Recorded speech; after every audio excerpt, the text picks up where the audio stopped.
সোনারগাঁও জাদুঘর এটি 1975 সালে শিল্পাচার্য জয়নুল আবেদিন প্রতিষ্ঠা করেন। এখানে প্রাচীন বাংলার রাজধানী ছিল। সেখানের ইতিহাস ঐতিহ্যকে সমন্বিত করে বাংলার অতীত ইতিহাস ঐতিহ্যকে সংরক্ষণের জন্য 1975 সালে বাংলাদেশ লোক ও কারুশিল্প ফাউন্ডেশন এখানেই প্রতিষ্ঠা করা হয়, যা সোনারগাঁও জাদুঘর নামে পরিচিত। এই যে দেখতে পাচ্ছেন বিশাল একটি এরিয়া, প্রায় 150 বিঘা জায়গার উপর এটি প্রতিষ্ঠা করা হয়। এই যে চারপাশে এবং ভিতরে লেক রয়েছে, ফাঁকে ফাঁকে কিছু বিল্ডিং রয়েছে, আর বাম পাশে এখানে কারুশিল্প প্রদর্শনীর একটি সেন্টার রয়েছে।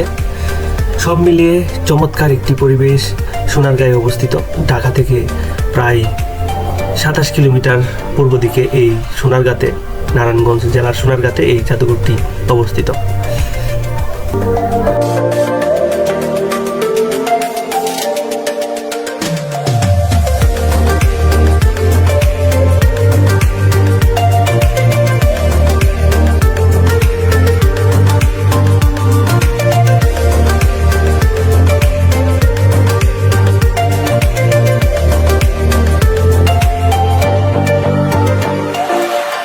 ভিডিওটি ভালো লাগলে অবশ্যই লাইক, কমেন্টস এবং শেয়ার করবেন, আর ইউটিউবে সাবস্ক্রাইব করবেন। সবাইকে ধন্যবাদ।